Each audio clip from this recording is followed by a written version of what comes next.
Ya pemirsa, masyarakat di Kabupaten Ponorogo, tepatnya di Dusun Sumber, Desa Tumpuk, Kecamatan Sawo, ini dihantui dengan musibah tanah bergerak di wilayah pemukiman mereka, sehingga merusak pemukiman dan juga mereka harus mengungsi. Dan sebenarnya pemirsa, untuk tanah gerak di Ponorogo ini sendiri bukan kali pertama terjadi, namun sebelumnya juga sempat terjadi di beberapa lokasi. Sebenarnya ini fenomena seperti apa yang memicunya, dan bagaimana kondisi terakhir di wilayah Dusun Sumber yang kemarin terdampak bencana tanah bergerak ini, itu yang akan kami bahas untuk Anda dalam Dialog Titik Tengah sesaat lagi.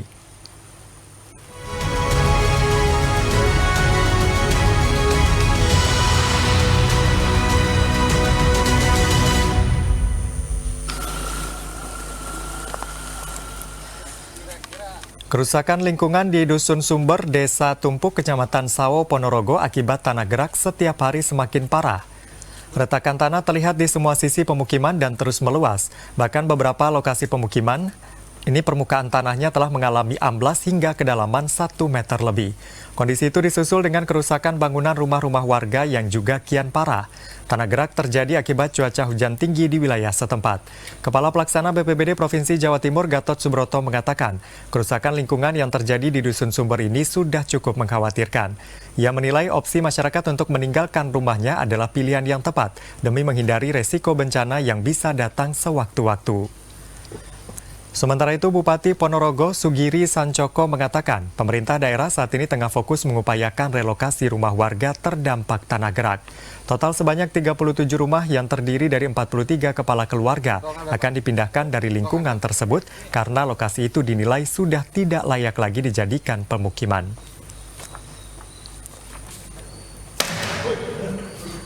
Kondisi ini harus segera diselamatkan warganya dengan cara dipindahkan dari lokasi ini karena mengingat sewaktu-waktu bencana tanah gerak atau longsor ini bisa terjadi, dan di sela-sela intensitas hujan yang masih tinggi ini kita harus berhati-hati terhadap keselamatan warga yang ada di sini. Segera kami harus mencarikan solusi untuk direlokasi karena berdasarkan pengamatan kami, tim yang sudah kami gerakkan yang mitigasi di sana, termasuk tadi Pak Korul juga sudah di sana, memang mengatakan memang sudah tidak layak, maka harus dilakukan relokasi secepatnya. Nah, ini saya sedang mencari solusi, tanahnya itu untuk merelokasi itu dari mana, kemudian seperti apa solusinya, saya sedang mencari solusi, dalam waktu cepat harus mendapatkan solusi. Ancaman tanah gerak, itulah pembahasan kita dalam Dialog Titik Tengah untuk edisi hari ini, dan untuk membahasnya sudah hadir 2 orang narasumber.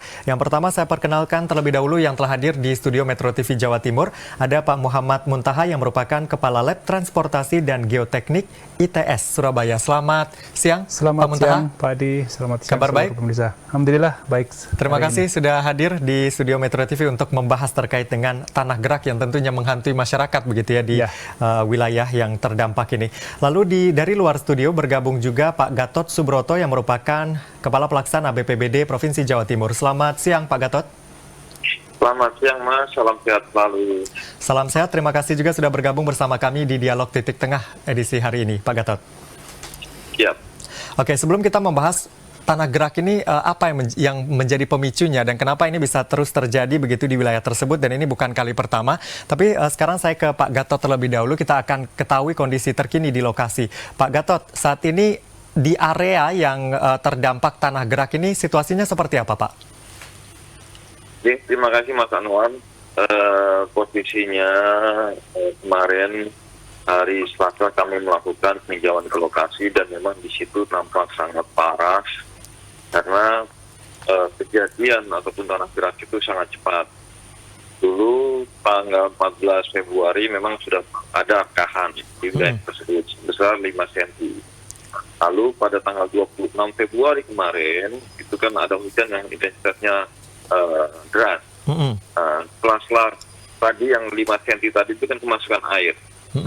Air hujan yang sangat tinggi tersebut mempengaruhi rekahan tanah menjadi lebih cepat. Akhirnya pada hari Selasa yang sebelumnya cuma 5 cm, di hari Selasa itu kita tinjau sudah mencapai 30 cm tingginya. Dan tingginya memang sangat signifikan perubahannya. Sehingga kita melihat itu sangat rawan sekali untuk ditinggali oleh warga. Berarti di sini ada rengkahan dan juga penurunan permukaan tanah ya Pak ya? Betul. Oke, untuk di lokasi sendiri saat ini kan ada beberapa zona, termasuk ada zona merah. Nah ini radiusnya seperti apa Pak yang dipetakan di sana? Kalau untuk wilayah yang ditinggali masyarakat, pastinya kita minta untuk ditinggalkan semuanya. Karena tidak ada wilayah yang aman. Ada 3 keluarga yang posisinya berada di atas tanah yang gerak tersebut. Tapi bisa dibayangkan kalau yang di bawah saja sudah longsor, otomatis akan mempengaruhi penduduk yang 3 keluarga itu yang ada di atas. Dia pastinya akan terganggu aksesnya, lalu potensi akan ada longsor susulan juga ada peluang tersebut terjadi. Sehingga kita minta dari 37 rumah yang ada di situ untuk segera dikosongkan. Oke, apakah sejauh ini sudah diikuti begitu ya imbauan yang disampaikan oleh BPBD oleh semua pihak di sana Pak? Alhamdulillah kemarin sudah mulai dikosongkan, barang-barang milik warga sudah dipindahkan ke lokasi yang lebih aman dan warga sudah berada di titik pengungsian yang sudah disiapkan. Dan pagi ini teman-teman TNI Polri dengan teman-teman dari BPBD dan Pemda setempat melakukan kerja bakti ataupun gotong royong untuk membantu warga membongkar rumahnya maupun memindahkan barangnya.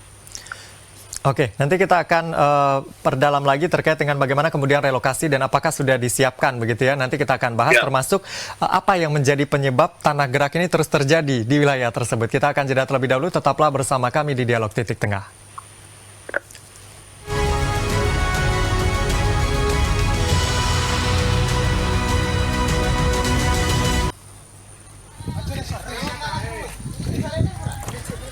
Bencana tanah gerak yang terus terjadi membuat warga Dusun Sumber, Desa Tumpuk, Kecamatan Sawo, Ponorogo dihantui rasa was-was.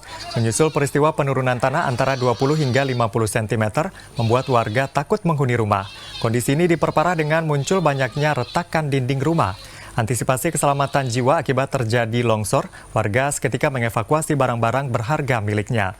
Dibantu sejumlah relawan, warga mengambil barang yang bisa diselamatkan untuk dibawa mengungsi, seperti hasil panen, hewan ternak hingga daun pintu maupun jendela.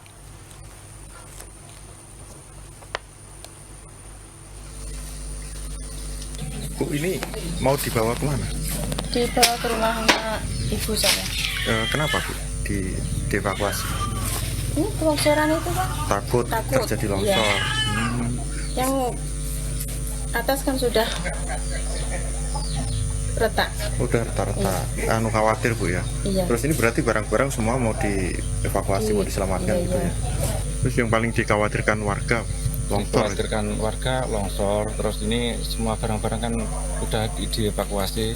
Sebagian ke kerabat, tapi kalau orangnya itu kan udah maksudnya udah di pihak pemerintah kan udah dipastikan mengungsi di TK Balai Desa Lama. Semua mengungsi. Sedikitnya 98 jiwa dari 25 kepala keluarga mengungsi akibat bencana tanah gerak yang melanda pemukiman di Dusun Sumber, Desa Tumpuk, Kecamatan Sawo, Ponorogo. Sebagian besar warga mengungsi di gedung sekolah Taman Kanak-kanak Dharma Wanita desa setempat. Selain menjadi shelter, lokasi ini juga sekaligus menjadi pusat pendistribusian bantuan termasuk dapur umum. Sementara beberapa warga lainnya memilih mengungsi di rumah-rumah kerabat yang lebih aman. Bencana tanah gerak terjadi akibat curah hujan tinggi di wilayah setempat.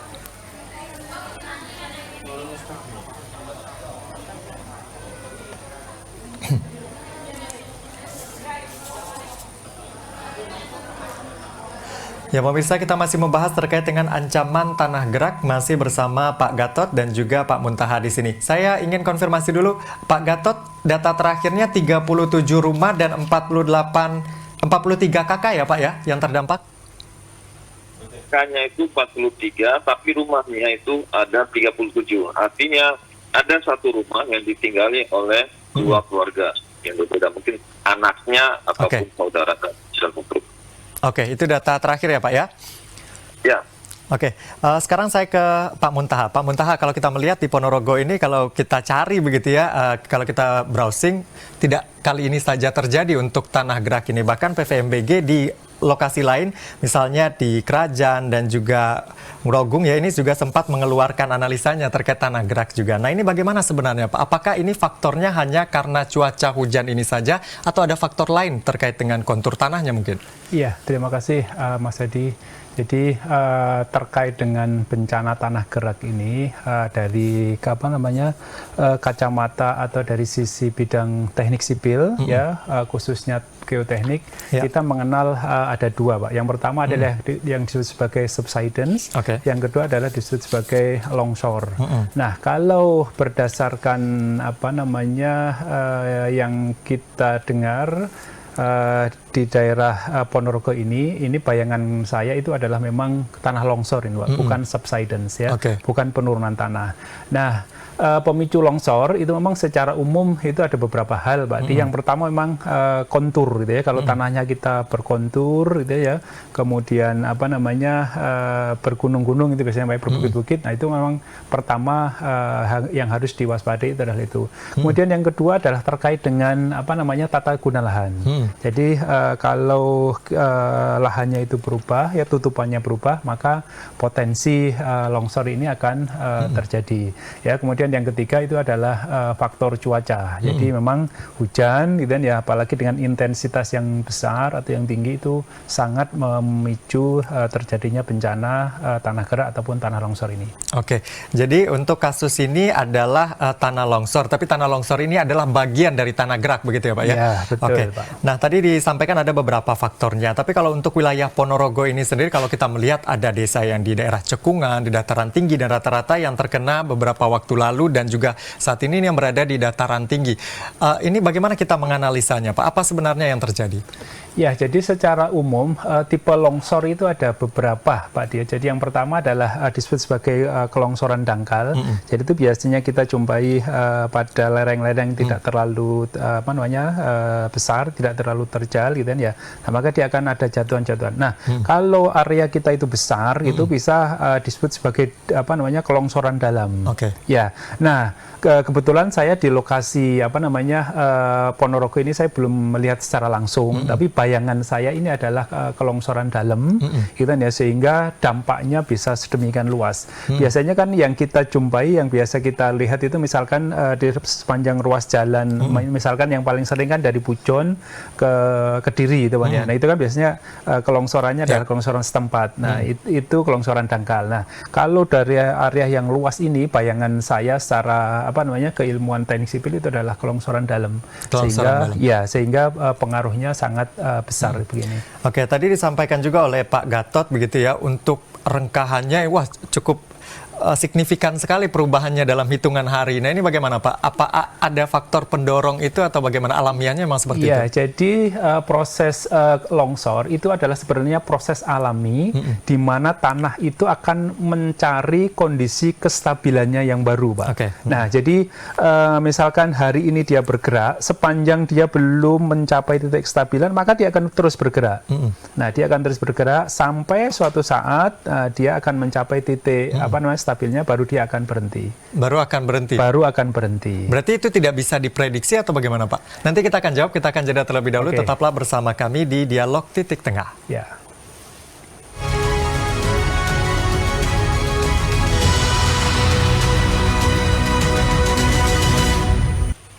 Anda masih bersama kami di Dialog Titik Tengah, ancaman tanah gerak. Nah, kita akan lanjutkan terlebih dahulu ke Pak Muntaha. Pak Muntaha, tadi Anda sampaikan bahwa ini akan mencari titik kesetimbangannya, begitu. Apakah bisa diprediksi kapan kemudian itu bisa tercapai? Apakah kemudian faktor cuaca hujan yang saat ini bisa dikatakan cuaca agak ekstrim juga akan mempengaruhi itu juga? Ya. Jadi Pak Adi dengan melakukan serangkaian pengujian lapangan dan laboratorium, ya, dengan pengujian geofisika dan geoteknik, ya, nanti kita akan bisa memprediksi kira-kira karakteristik tanahnya seperti ini. Kemudian setelah kita tahu kondisi topo saat ini seperti apa, kita bisa nanti memodelkan di komputasi begitu Pak. Kita bisa tahu kira-kira bidang longsornya di sini. Nah, sehingga kalau kita bisa tahu kondisi bidang yang longsornya di mana. Nah, nanti kita bisa memprediksi ini sudah kondisi stabil ataukah ini masih proses pergerakan yang terus-menerus. Jadi bisa dilakukan harus ada uji begitu ya. Harus ada penelitian di lapangan maupun di laboratorium, Pak, untuk bisa membuktikan itu, memastikan betul. Oke, sekarang saya ke Pak Gatot lagi. Pak Gatot, apakah sudah dilakukan uji-uji termasuk juga kemudian melibatkan dari pihak PVMBG terkait dengan tanah gerak ini? Yang pasti kemarin kami hadir bersama teman-teman PU Cipta Karya dan dianalisa oleh teman-teman bahwasanya tadi benar yang disampaikan oleh teman-teman dari ITS, hal ini bisa berhenti longsoran ataupun gerakan tanah tersebut kalau sudah dapat titik akhirnya, titik hidupnya. Nah, setelah dilakukan evaluasi oleh teman-teman PU Cipta Karya, disampaikan ini tidak boleh ditinggali karena ini akan terus bergerak. Kita tidak tahu titik akhirnya di mana. Sehingga kami simpulkan dan kami minta kepada teman-teman baik itu pemerintah daerah maupun TNI Polri, tolong ini segera dikosongkan wilayah ini. Oke, untuk relokasi Pak, apakah dari pemerintah daerah koordinasi juga bersama BPBD sudah disiapkan mereka akan pindah kemana Pak? Kemarin kami juga komunikasi dengan pemerintah Kabupaten Ponorogo maupun dari Mbah Lurah Desa Tumpuk untuk mencari alternatif tempat yang bisa digunakan untuk relokasi. Pertama, ada beberapa wilayah punyaan perhutani, tetapi kami juga meminta kalau bisa ada wilayah-wilayah di wilayah desa tersebut, wilayah kosong yang lebih aman untuk kita tinjau ulang. Untuk bisa dijadikan area untuk pemindahan penduduk tersebut.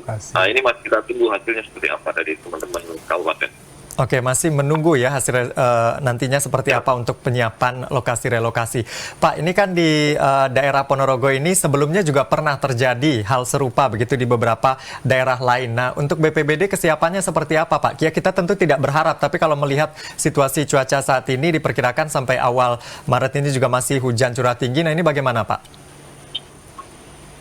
Memang kalau di Ponorogo khusus di desa Tumpuk ini memang ekstrim, tapi untuk di beberapa desa daerah lain kalau memang isu rekahnya kecil masih kita upayakan dengan menutup dengan terpal sehingga tempat yang kosong tersebut, celah tersebut tidak bisa terisi oleh air hujan. Oke.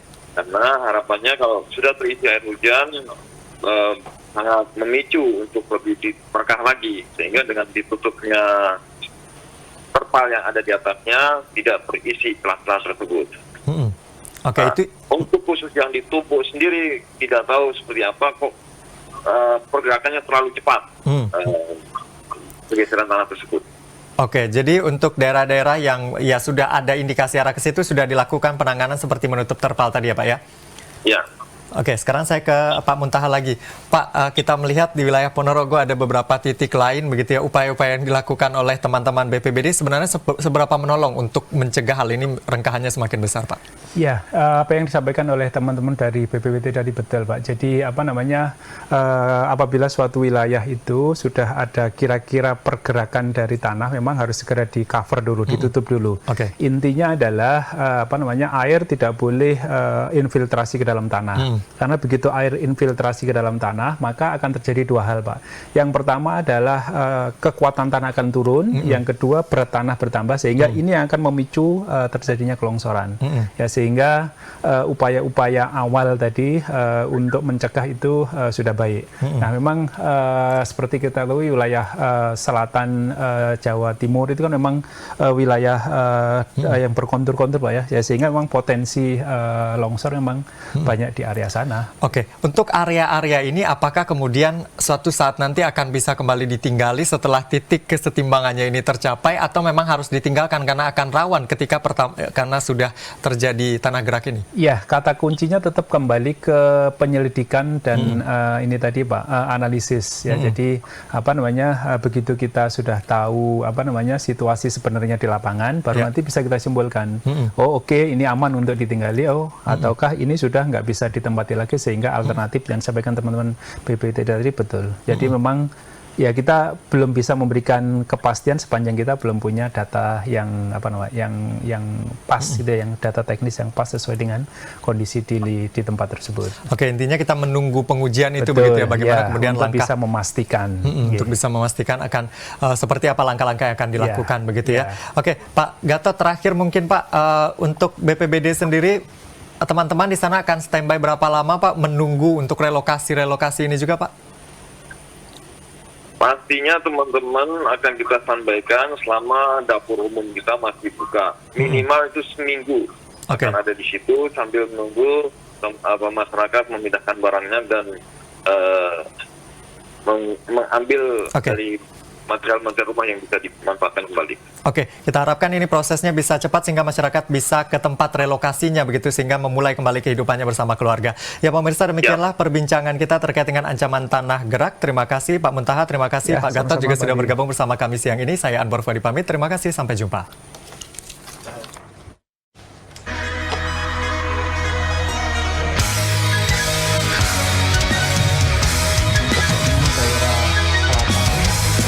Mereka selatan itu pertemuan dari